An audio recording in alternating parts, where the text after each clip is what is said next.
The Wild Wild West. We're live here with Marcus King. What's up, brother? What's up? Thank you for doing this. Dude, thanks Very for having pumped. me. Yeah. I was texting you the other day. I was listening to your first album. Shred so fucking hard, dude. There's some wild stuff on that first record. It's pretty tight, dude. Thanks. Well, I was wondering this too. By the way, if you don't know who Marcus King is, he's obviously rock god. What's your go-to? What would they say? Like, is it rock, blues? What's your? Are you confined to one genre? Man, I never have. I just like a lot of different kinds of music. Yeah.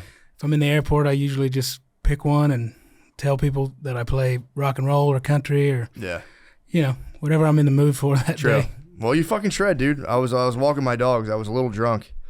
We had like a kids party, so yeah. I got a little too turned up at it. But I was recovering. I was walking. By the way, too, this is a aside. They sell weed seltzers now here in Texas. Really? Yeah, you just go to the liquor store, and there's just. I couldn't believe it. I'm like, this can't be real. It's real.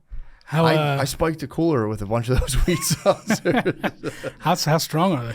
They're like 5 milligrams, 10. Some of them are 10, which I think is dastardly. You can't be dropping 10 milligrams of an edible, just like, because that's one of those things anyone will pick it up and they see a label, they're like, this is legit. Right. So I just put like 8 of them in there being like, if that's your thing. But then like I was talking to my one friend, he goes, I didn't even know this is a weed seltzer. He's drinking it. I'm like, oh shit, that's my bad, brother. He's like, I don't know. I don't That'll care. get you. It will. But yeah, so I was walking at a nice little walk at nighttime and I was listening to your first album. I'm like, dude, you fucking shred. I'm not just slobbing your knob. I'm like, dude, you fucking shred. Dude, I'm trying, bro. I'm trying to shred. I'm a baby shredling, dude. But you can I was listening and it's like, if you're country, if you're blues, like you said, you kind of just bounce around. Because I do feel like you can get kind of stuck, and I heard you talking about this on the other podcast, getting stuck in that pentatonic. I mean, sorry, we're going deep on musical theory. Yep. But you can get stuck in that one sound. And when I was listening to your first album especially, I was just like, dude, you really can, dance around and like jump out of stuff. And it was cool. It was really like, it was fresh the whole time. It was tight. Man, I appreciate that, dude. I mean, I just try to, with the guitar, just try to express what I'm feeling in here. And I didn't have a lot of friends growing up, so just play the guitar. That's awesome. That seemed to do it. When did you start playing? I was probably like 3 or 4 years old. What? Yep. I was like a latchkey kid, and I'd spend a lot of times just at the house alone with records and my guitar, playing guitar. When you were like 3 though, how did you play? I had a little bitty. Could you shred? A little bitty Les Paul. My dad taught me like Louie by the Kingsmen, and I just kind of went on from there. Damn, that's fucking awesome. Yeah, I feel bad because I played in high school a lot, and there is something to like when you play when you're a kid. You're never gonna have that much time again. Like I would sit there for hours and just play, and if I talk to adults who are like, I want to start playing. It's like you're never gonna have unless you can just take all day off or get unemployed. Well, I mean, my family all played too, so I always thought about it like a bilingual family. Mm-hmm. Like you grow up learning Spanish, and it's just kind of second nature to you. Yeah, because your folks speak it in the household. But that's how guitar was for me. I just kind of picked it up because my grandfather and my dad and my uncles all played. Yeah, that's pretty cool. So were they traveling musicians? So they're what we call weekend warriors. Okay. My grandfather was like career service in the Air Force and just played honky tonks every weekend. Mm-hmm. And my dad still is a touring musician. He's 71 now. Damn, really? Uh-huh. So what was that like when your dad was on? Because I worry about that. I'm always on tour. I'm on tour a lot, so I'm like, do my kids, does this bother them? I can't tell. They're so young. I'm like, I hope it doesn't bother them. Right. Did it bother you? Well, I mean, my dad, when my parents got divorced when I was like 4, he kind of dropped everything and got a straight job, became a contractor. Really?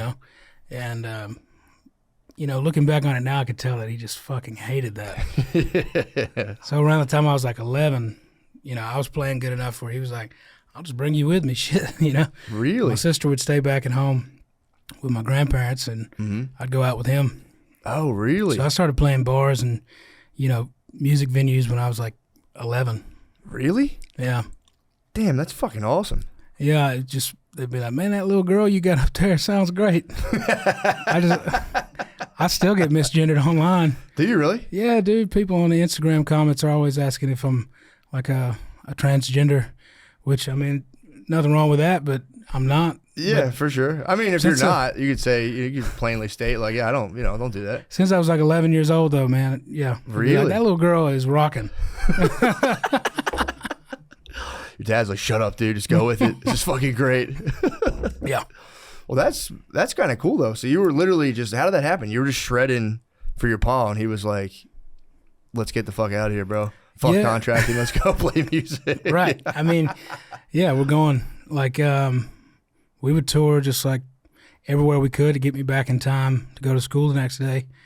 And I always kind of looked at it like, you know, the tribe goes out and hunts. Yeah, and yeah. like you become a certain age, you just go out with the men and hunt. Fuck, dude. That's what it kind of felt like. Yeah, that makes sense. Mm-hmm. What kind of like stuff were you seeing? Like, was it like wild, or was it kind of like pretty chill and tame? It was fucking crazy, especially like by the time I got to be like 13, I started booking my own gigs outside of my dad's band. So I was like 13 and 14 is when I got my learner's permit, and I had to have a licensed driver in the car. So I had like my two, you know. But you got your permit at. Oh, wait. When can you drive? So I'm from South Carolina. So in South Carolina, I got like a working permit because I was able to work at that age. Gotcha. So I got that, which was like super restricted, and I could drive with a licensed driver in the car, and it was like an extended, you know, learner's permit kind of thing. So I had a bass player who was 18. My drummer was like 35 with kids. And I had like grown men, and I had like a fake email. I would book us, you know, have us working like 4 or 5 nights a week. And I'd end up in like Asheville, North Carolina, and there's like crazy old bartender lady was just like trying to, you know, teach me about being a man, and just like all these crazy stories. She was trying to usher you into. Trying to usher me into adulthood. Yeah. Damn, dude. Some wild stories out there. Yeah. How'd you feel about that at 13? I mean, Florida, I'm guessing. It was pretty exhilarating. Yeah. So you were. I guess. I mean, did you look younger? Because you know you were just a boy. Yeah, I'm just a. But pup. you had your permit, so I did have my. I was driving my '94 Pontiac Transport minivan, and I had my rig, the PA. I had my bass player's rig. It was a good deal for him, and like I found out like later, like we would go work in Asheville, North Carolina twice a week. We'd go up on Monday. I'd play a gig, and unbeknownst to me, he was like moving some serious weight. And I didn't realize it. He was just like filling his gig bag with like a QP every time we go up. We'd come back down to Greenville. I think the statute of limitations were good now, but he'd come back and then move it, and then we'd go back up and play a different gig Thursday. Oh, that's so funny. And he'd pay the guy. But we used to work this club called the Hole in the Wall. It was spelled Hole in the Wall. Yeah. And like a couple people got stabbed, and they maintained, you know, their liquor license, and then somebody got shot and killed. That's when they closed down finally. Really? But I was like all of 14 years old in there working, and just driving quaps around, no idea. You had the QP on you. Yeah, dude. Just like on your learner's permit. Sketchy as hell. I don't know how I got out of some of the situations I was in, but you know. So did you ever have a job then, or you just did the music stuff? When I was 16, I had a job at Mellow Mushroom. I actually like that place a lot. Mellow Mushroom's pretty good. Yeah. Pretty good. I got fired twice from that same job. But the manager was a buddy of mine, and just pretty mellow about it. He was pretty chill. He was chill. So they fired you. Got the fire rehire. Yeah. Nice. Yeah. So what did you get fired? Was it him who fired you? Or like the hires up fired you, and then you kind of had you're able to come back. So I was working back of the house. I was a dishwasher, and then I got fired just for being kind of a slacker. Yeah. And then I came back and I was front of house, and I was trying to like quasi unionize the hosts. Because we did everything. We bust the tables, you know, we took drink orders, and, you know, we didn't get tipped out at the end of the day. And I think, you know, I was being a little bit too, I see what you're saying. You wanted it on the waiter's tips. Yeah. I was like, what's going on with this? You know, like, we work our asses off. And let us get some of that back end. Some restaurants do that, though. I've worked in restaurants where as a busboy, you'd get a little bit of the waitress's tips. Yeah. And it was it was a pittance, dude. They were making probably like $400 a night, and they would slide you like $40. You'd be like, sweet. Yeah, the money got funny. I got the bartender's tips. There was a bartender named Matt. I worked in a restaurant. There's a bartender named Matt, so they gave me the wrong envelope, and I was just like, I would get like $40 as a busboy, and I had like $400 in an envelope, and I was just like, fuck yeah. Like, we gave you the wrong envelope. I was like, no, you didn't. I don't think you did. I was like, I don't think you did. And they're like, no, we did. I'm like, nope, said Matt on it. Like, how much was in it? I'm like, I don't even remember. You gotta have a little bit of hustle about you. Yeah, man. I mean, dude, if someone hands you an envelope of cash, now I would have I'd return it to the rightful owner. But back then, I was a bit of a dog. I'd be like, nah, that's mine. I'm taking that. Right. So you started as a kid. That's crazy. I didn't know you could even start. I guess you can't do it anymore. Maybe. I don't know, man. I don't know really how I worked around that, but I was really, I knew what I wanted to do from a young age, so I had that going for me. I had a lot of gumption. Yeah. So I just wanted to get the fuck out of there. Was there any like nightmares? Or I mean, I'm sure there were, just like absolute nightmare gigs or like any meltdown. Have you ever freaked out on stage and melted down? Well, I played a cruise one time. We used to work the cruise circuit a little bit, like blues cruises and shit.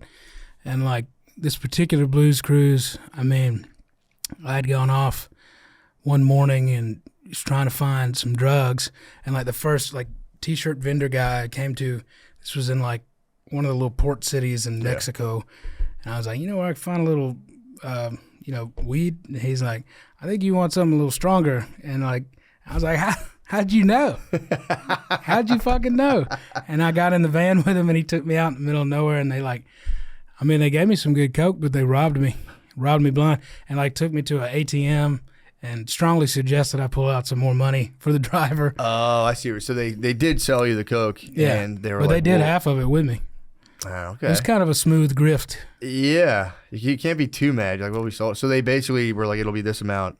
Took you to the ATM, be like, withdraw funds. Yeah. And sent you on your way with half of it. It was kind of like, are you not going to tip my mom for all the tequila you drank? Yeah. Are you not going to tip the driver? So and I was like, man, you just took all my money. I don't have. They're like, well, there's an ATM right here, man. You should get.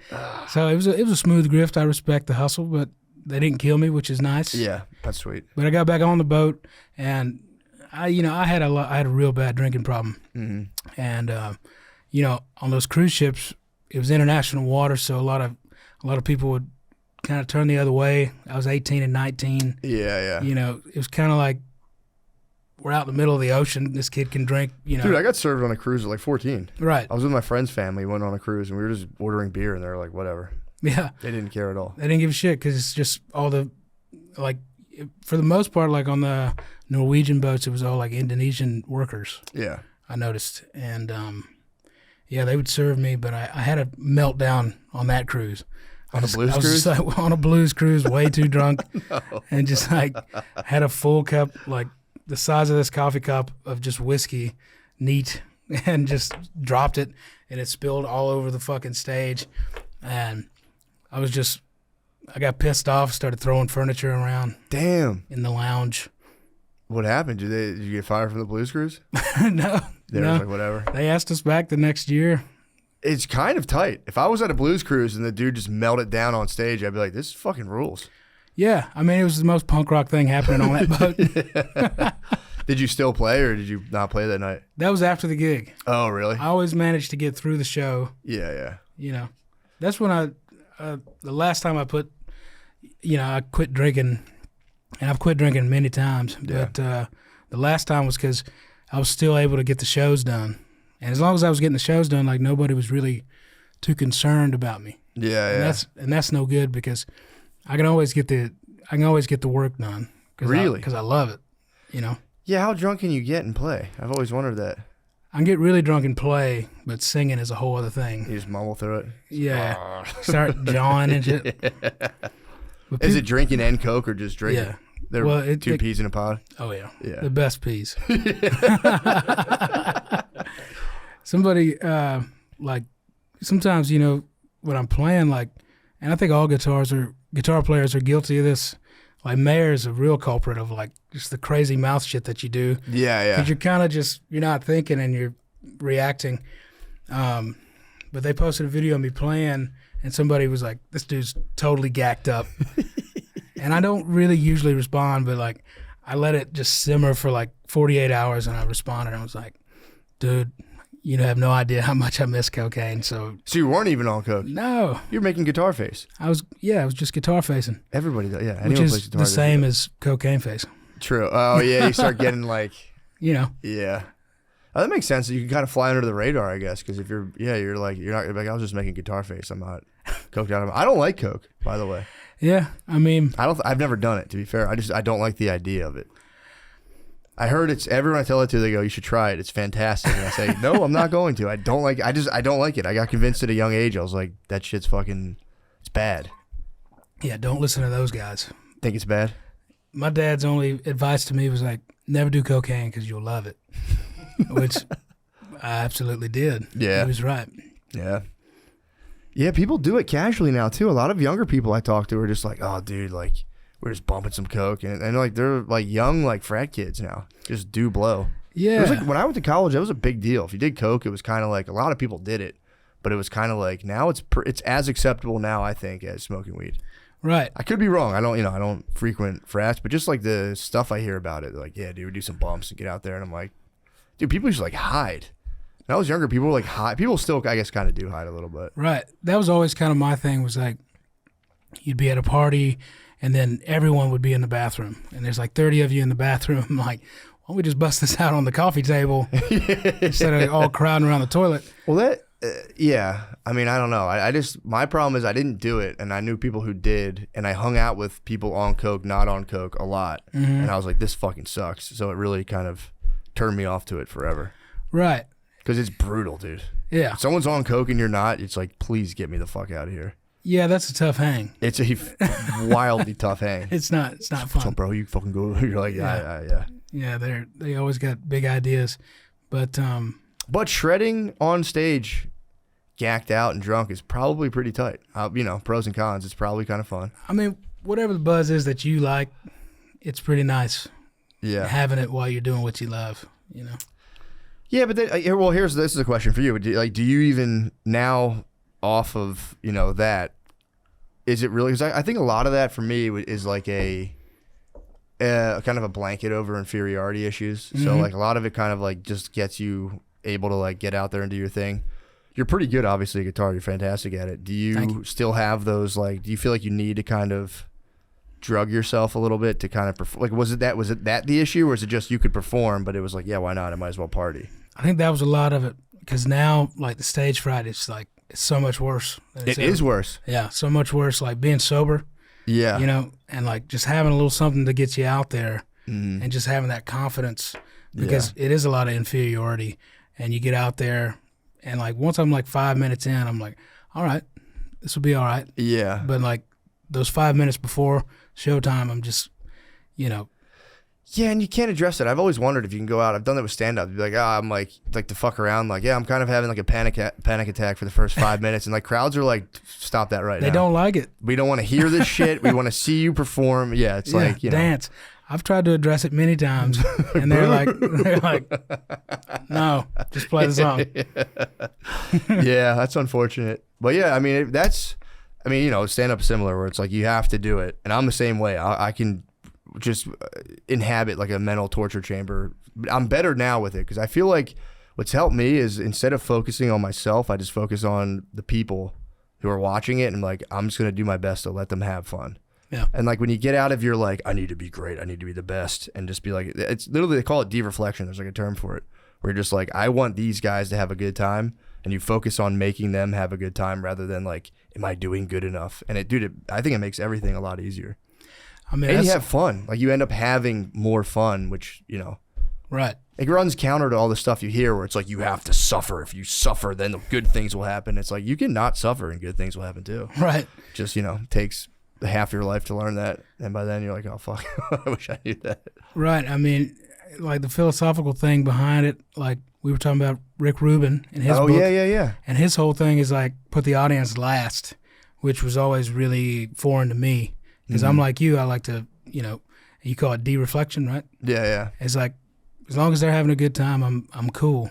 Yeah. And I've also got a 7-piece band behind me, so I can kind of lean on them. Yeah. And like try to entertain them to a degree, and not focus on the larger audience in front of me. Yeah. That's worked for me in the past, but I couldn't imagine being up there alone.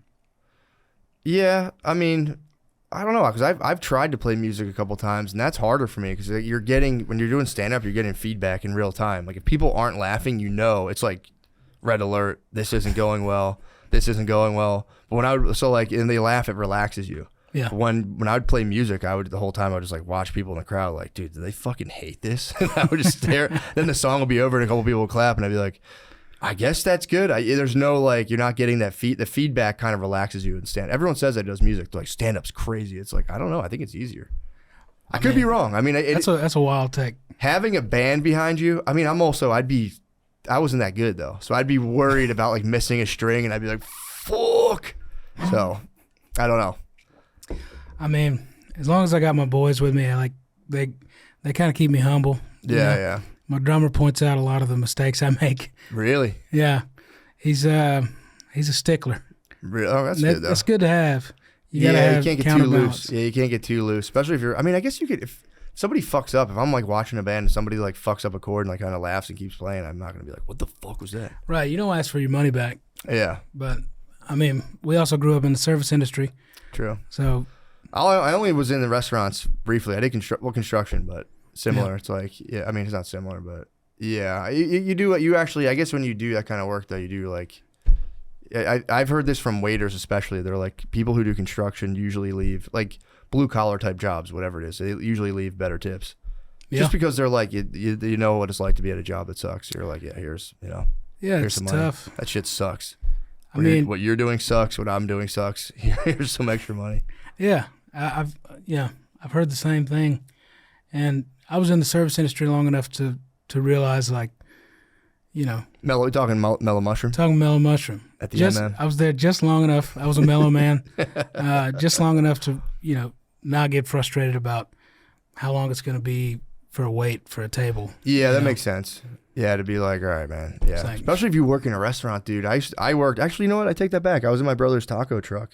And I remember, like, when people are waiting for their food, they're like especially angry. Like if you're in a restaurant and you're like, hey, we took the day off, we're closed, people show up and they're furious. Like you see, I do it. If I show up to a place and like they're normally open, they're closed, it takes me like 10 seconds to calm down.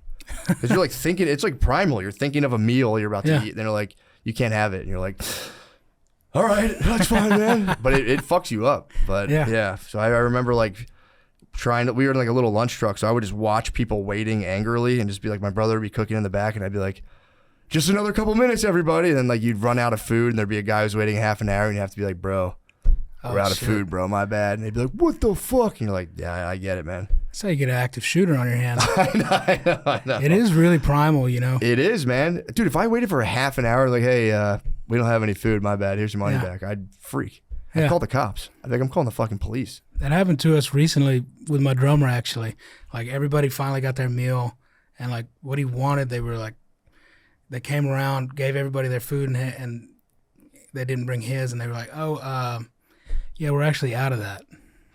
And it's like, why are you just now telling me, And they were like, you want something else? And he's, no. He fasted? He's a grump when it comes to food. Like, dude, a lot of people are. Yeah. He hunger striked. I would have done a hunger strike as well. I'd be like, I won't eat then. He protested. I'll be hungry, and you guys will pay for it. He just sat there and watched everyone eat. Damn, dude. Yeah, so how was it? So you said you did your last album with Rick Rubin. Yep. How was that? It was interesting, man. I mean, it was a long process because he's super mysterious guy. Dude, I was trying to figure out what the guy. I had seen him in stuff. And I was like, I learned he doesn't play any instruments, right? Plays no instruments. And I was like, how does he produce all these, like all this musical stuff? And his mystery almost perverted my mind to being a hater, where I was like, I think he's full of shit. Right. And then I read his book and I'm like, fuck, this is the coolest dude I think that might have ever lived. It's super interesting. The book's awesome. Because he does try, like the way I've explained it is he's like a ambassador of music for the human population.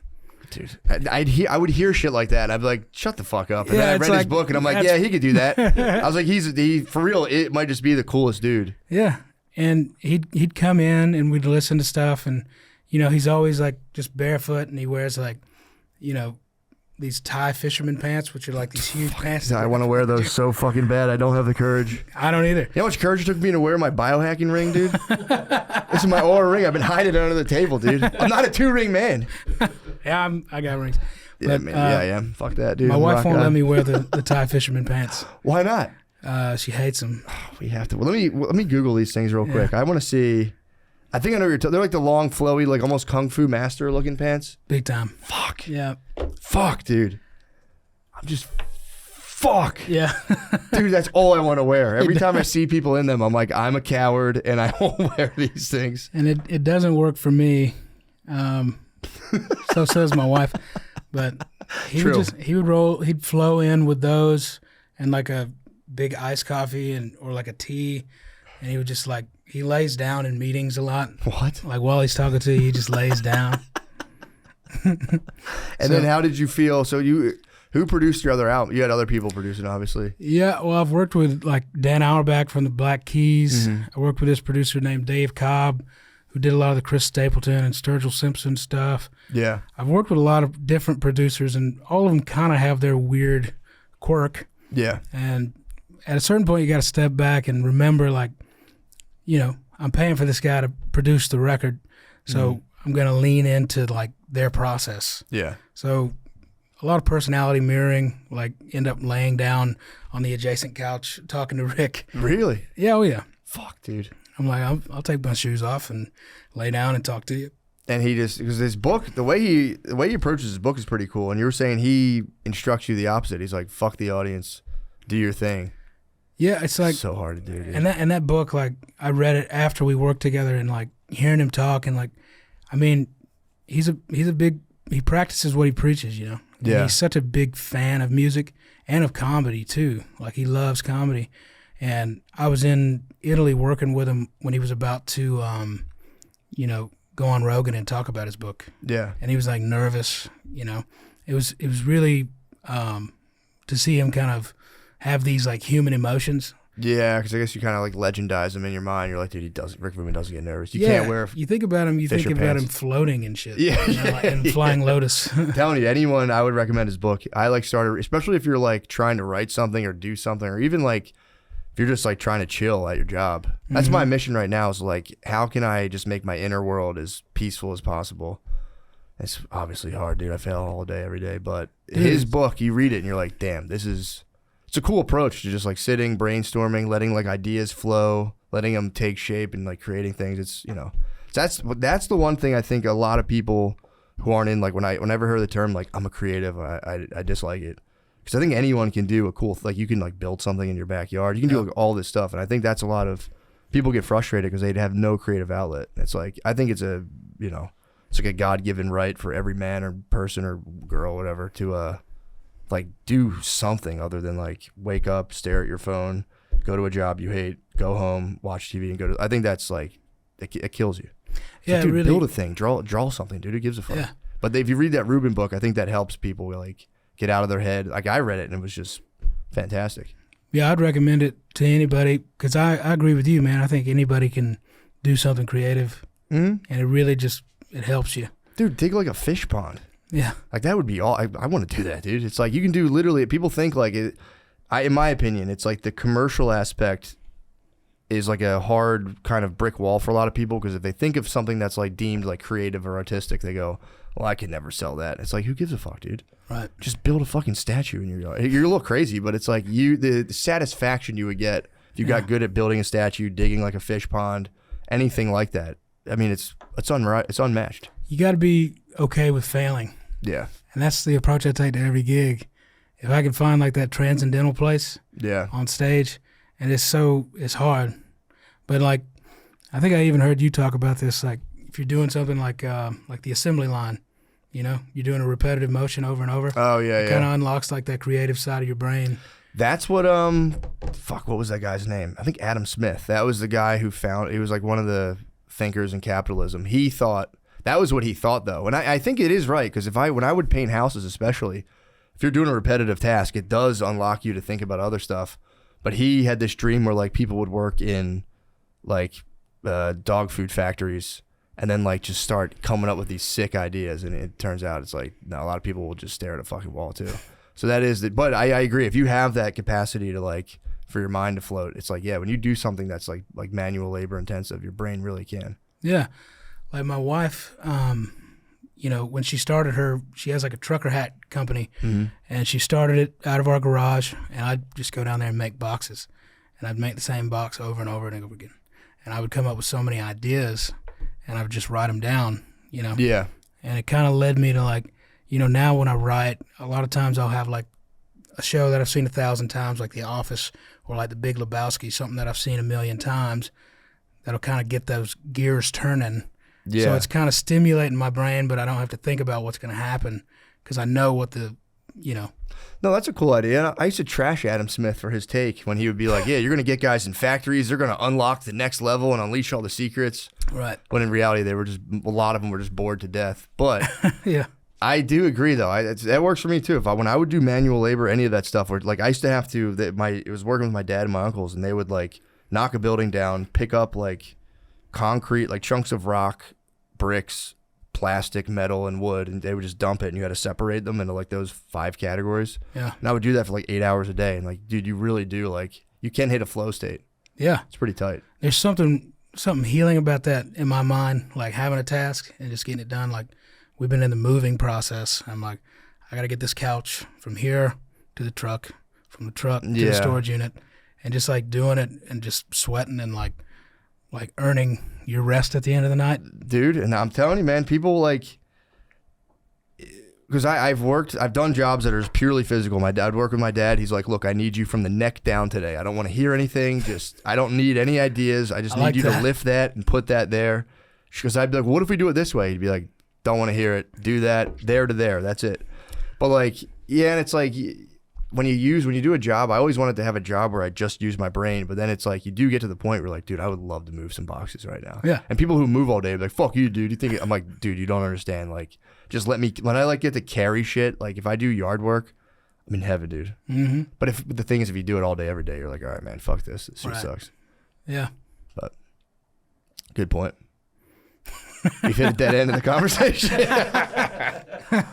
So, and how many albums do you have? 4 do you have or 5? So it's kind of weird the way it was. So I did 3 records with my guys it was Marcus King Band. Yeah. And then I did a record called El Dorado, and it wasn't my guys. It was the first album I did without my band, so I didn't feel right calling it Marcus King Band. Mm-hmm. And I just thought this would make everything a lot simpler, and it actually just kind of convoluted everything. Because now I see articles that refer to me as like the former lead singer of the Marcus King Band, which is like a brain pretzel. Just it doesn't make any sense. Marcus King, aka former lead singer of the Marcus King Band. Yeah, it's still the same band, or at least my drummer. Relationships kind of ebb and flow, and you grow. Yeah. And some people don't grow with you, and then you come to those hard moments in life where you kind of have to move on, and they have to move on or stay behind. Yeah. But I've got 3 out with my group, and I think 3 as a solo artist, as it were. But it's still my band on the road, and me and my band just did a record together that we're going to put out next year. Okay, so you guys were the Marcus King Band, and then you went solo. Who were the musicians you used when you went solo? Did you just like bring different people in here or there, or did you have a different band that was with you when you did solo stuff? Was it some of your Marcus King Band? Like, how'd that work? Right. So that was another, like, kind of trust the process. Mm-hmm. When I worked with Dan Auerbach, he's like, I got, like if you like the Memphis Boys, they worked on all like the Dusty Springfield, Elvis Presley, Bobby Womack, that kind of thing. And they're all like 80 years old, but they're incredible musicians. And they played on that record with me. And just watching them work was just astounding. Did a record with 80-year-olds? Oh, yeah. That's crazy. That record, El Dorado, everybody on that record's like 70 plus. Damn, dude. Yeah. How was that? It was incredible. They must be like wizards at that point. They are. I mean, it was really just like, how do you say, like, like wizards. That's crazy. Yeah, you can't really hate on. That's what I was curious about. Do people get like that? It's a tough thing. Like I think who was saying this, or like when you have a band, it's like having like 5 girlfriends, because you really do have to you have to maintain all. That's the one thing I will say. Stand up's easier because if you have a band, you have to like maintain all these different schedules, all these different people's lives, all these wants and needs. Where if like it's got to be difficult. It's like a marriage. Yeah, it really is, and it gets hard. Yeah. How was the solo move to like doing solo stuff kind of freeing, or like how'd you feel about it? I mean, in some ways it was freeing, and like now I just really crave like that familial aspect and like working together as a team. Yeah. To have something that's creatively like ours, and we did that. We cut it down in Macon, Georgia, and Macon, Georgia is just a really fascinating place to me. Like, they've got like this export.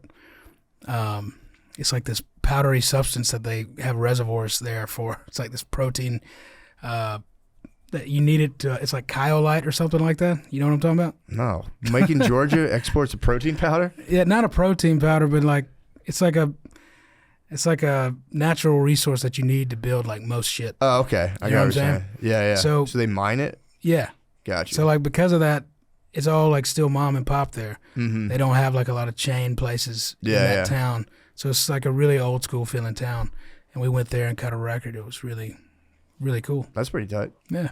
Yeah, I feel like Neil Young had something similar with his band was Crazy Horse, I think. And I think he would like go off and on where he like would do a solo thing, come back with Crazy Horse, do a solo thing, come back, and I was like thinking about Crosby, Stills, Nash and Young a lot, and like all those dude had the band, then they had their own little solo things. Yeah, it's pretty cool, man. Yeah, I mean, I've always kind of thought about Neil Young. Yeah, like as somebody to model a career after, because he kind of accomplished that idea of having a band, having the solo shit, and then, he did. Do whatever. He fucking crushed it. He had that catalog in the '80s was wild, dude. We got into Vocoder phones, dude. That was fucking crazy. I haven't dug much into his catalog in the '80s. He had I feel like he like he for real like crushed it straight through. The '80s, he just did his own. He was like chilling with Devo a lot. That's which I could see that if I was in the '70s and I've never heard of '80s music and it was coming out, I would dip my toes into it as well. Right. And then he came back in the '90s real hard, and he's been touring for what, forever. 50, 60 years. That's one fella I'd really like to meet. Yeah. But like he's a grump, dude. I heard he's a grump. My dad loves Neil Young, and he'll come home from his concert. He's like fucking bitching about politics again. And fucking goddamn, he gets so mad. He's like fucking crying about the goddamn president. Because my dad loves Neil Young. My dad loves Al Stewart. My dad's seen Al Stewart 40 fucking times. He's seen Neil Young a bunch of times. He's like, yeah, fucking Neil Young's crying about fucking politics again. You come home all pissed off. But my dad went to see Al Stewart recently in Poconos, in like the mountains in Pennsylvania, and he was like, it was him and a bunch of gay guys. My dad said these two gay guys were singing every song right next to him, and he's like, dude, I just couldn't focus on Al Stewart.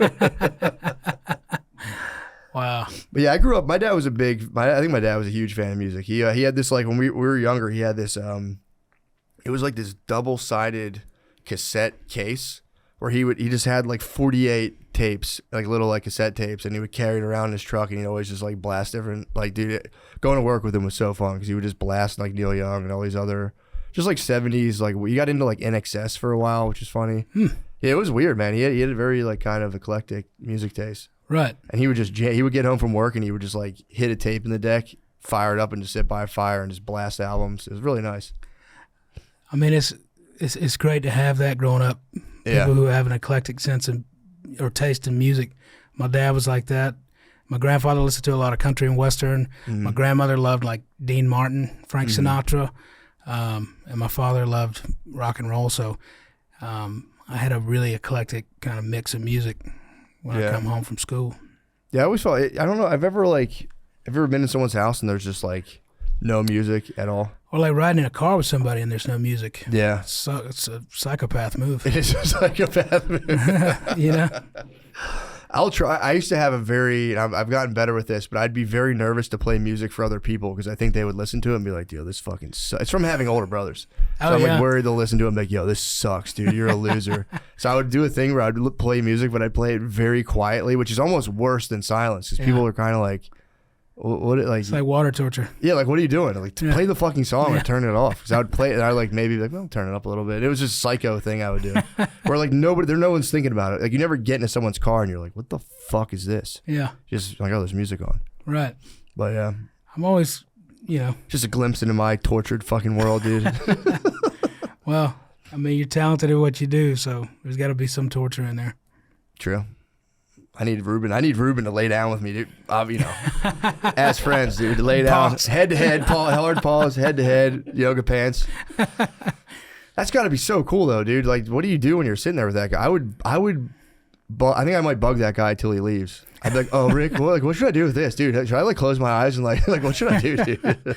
Well, like the first day I met him, because he just cold called me, and I showed up at the studio out in Malibu, and I pulled up and like. I noticed he was in front of his Airstream trailer and he was interviewing Mike Campbell from the Heartbreakers. And it's like the two most like, you know, distinctive looking dudes ever sitting out there, and like my window's down from the car and I'm at the gate and I just hear the director say, "Cut! There's a fucking car in the background." And like I ruined that take. And they open the gate and I go up to the main house and I start checking out amps. And like the way Rick likes to have his studios laid out, it's all really open, and all the doors are open, and like you can hear everything. Like when I was recording in the chapel, I could hear the Red Hot Chili Peppers cutting, because you know Chad Smith is such a distinctive sounding drummer. But I went up there and started trying out these amps, and then this poor intern runs up and starts yelling at me because I ruined another take just from playing these amps. So I said, I haven't met him. But they were filming a movie? They were filming that documentary, that Tom Petty documentary. I got you, yeah. And I fucked up a couple takes. And but when he came in, he didn't even mention it, man. He's a really cool dude, and he's a fan first. And the record was difficult because Rick like migrates with like the weather that he likes.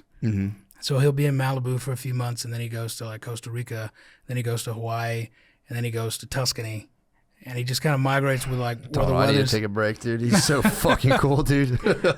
So you had to like go to all these different little places. Yeah, so it was challenging, you know. Yeah. I mean, it was truly challenging. He put me through a lot of shit. Yeah.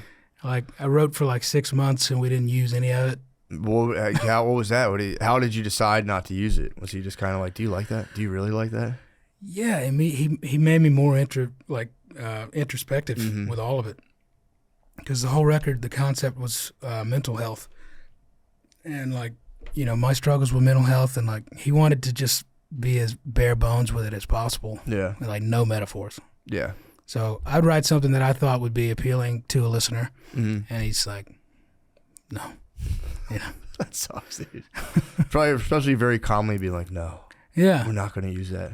Yeah, and he doesn't like to be in the room during the creative process. He'll come in after the fact, and then just like make little notes and adjustments, and then he'll just like kind of drift away, which is unlike anything. So the record took like 2.5 years to finish. That's kind of cool. Which is interesting because like you listen to the record, like I can listen to it, and like some songs I wrote when I was with my ex. And like out there writing about her and how I was unhappy in this relationship, didn't know how to, you know, communicate it. So I was writing about that. And then there's songs from when that relationship ended, and I kind of just became a train wreck. Yeah, it was just a like little heavy metal. I was abusing everything, and then kind of after the fact, like when I met my now wife, like so the record kind of takes me on this journey. And I don't know if he like had the foresight for that. Yeah, that's kind of nuts. So you have songs from like a period of like, you know, domestic, you know, let's call it domestic kind of hell, like a hellish domestic situation where like it's disintegrating, blah, blah, blah. Drug abuse period, and then kind of like, you know, greener pastures. Yeah. It's kind of fucking cool. And I'm thankful for that. And in any other circumstance, I wouldn't have had, you know. They would have churned it out, like pop it out, put it out. Because I've done records in 6 days. I've done records in, 2 weeks, but never like more than like a month span, you know. That's crazy. So for like 2.5 years, it's really just a full journey. It's like the full like circle. That is pretty cool. And when did that come out? I'm sorry. It came out in April. Okay, nice, man. That's awesome. So it's pretty new. It's pretty fresh still. But, we kind of have our sights set on, like, the next thing. Yeah. And, like, this honky-tonk shit is, like, popular again. I grew up playing in the honky-tonks, and, like, it's, like, in my blood. My family's from the Appalachians. I'm bringing the fiddle back out.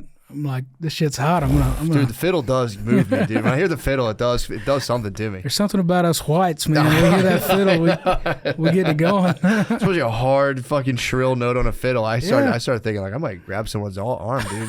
I might do a do-si-do. Yeah, the thing I like that Ruben did too in his book was he's like, stop reading the news. Like, stop taking in all this bullshit entertainment news. Like, just knock it off. Read the classics.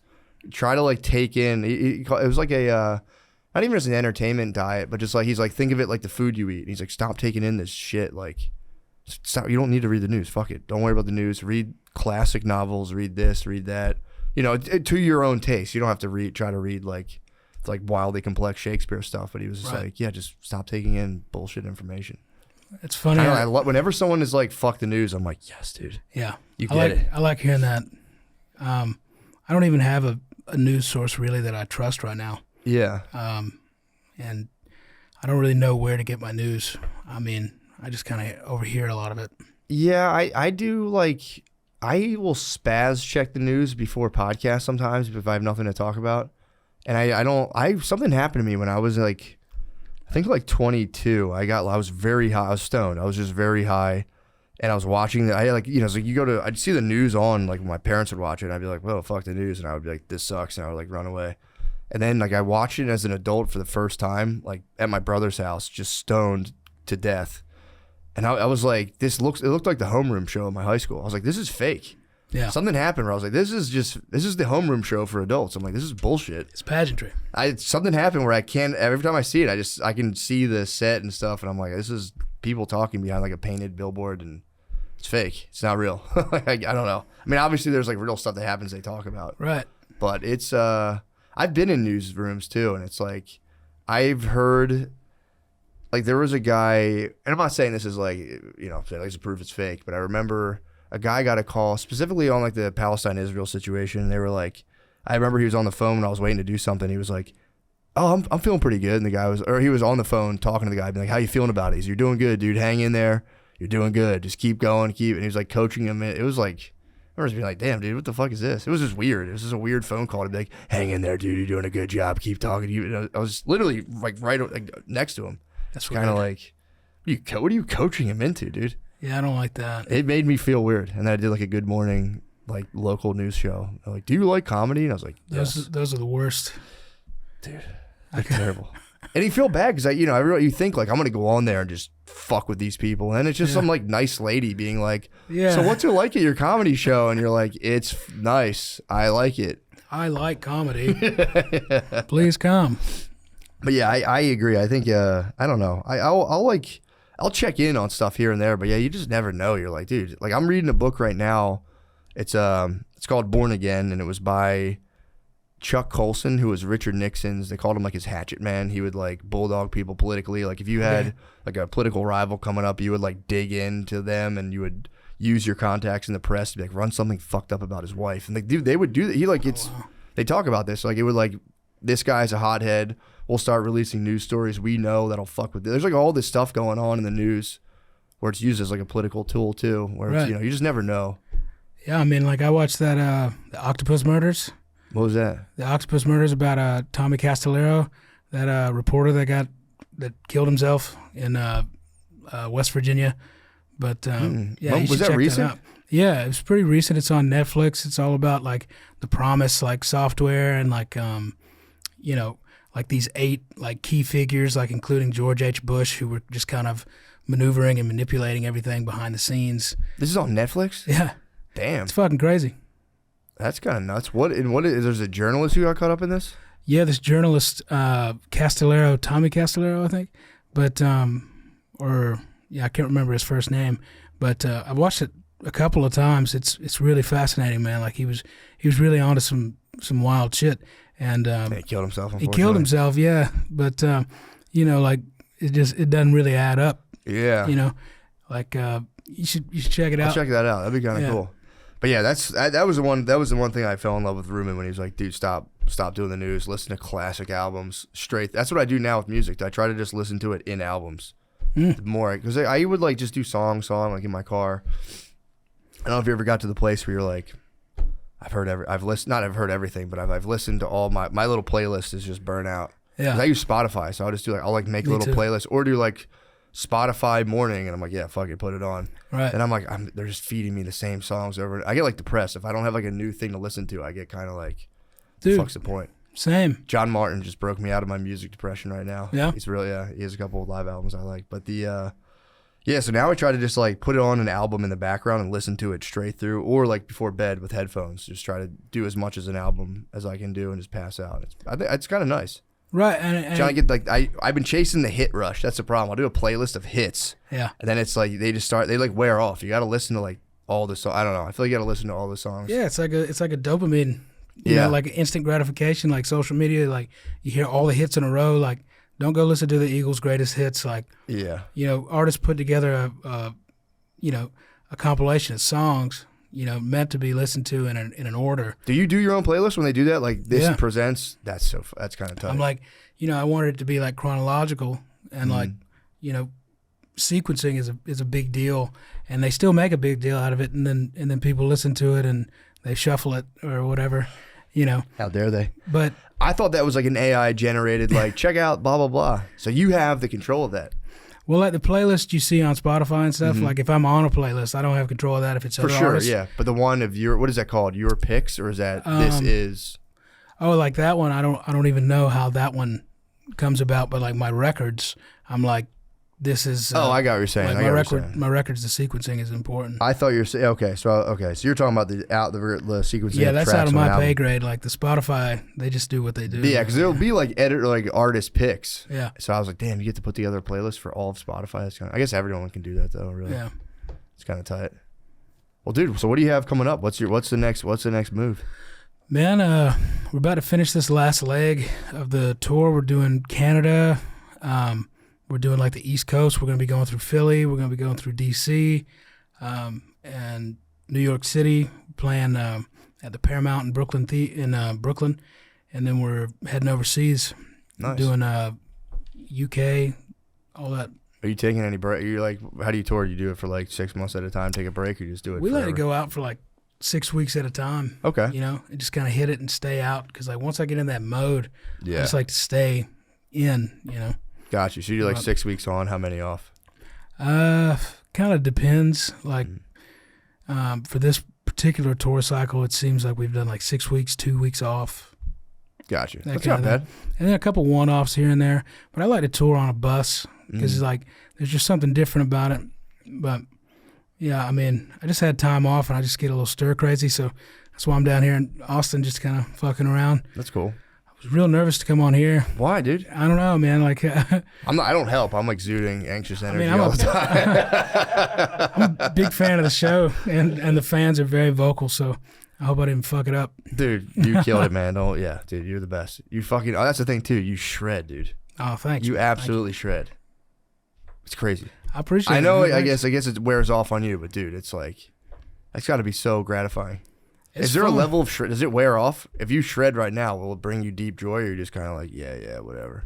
Well, I think I try to keep the guitar fresh. You know, so when I'm home, I'm like playing banjo or piano, ukulele. That's cool. And just trying to create in any other way except for the guitar. So when I come back to it, it's fresh and it's like, you know, a reconnection almost. That's a good idea, actually. And I feel like you get better, too, when you leave it alone for a little bit. I think so. Something happens in your brain. I would, like, stop playing every now and again, and I'd pick it back up and be like, God damn it, I got better.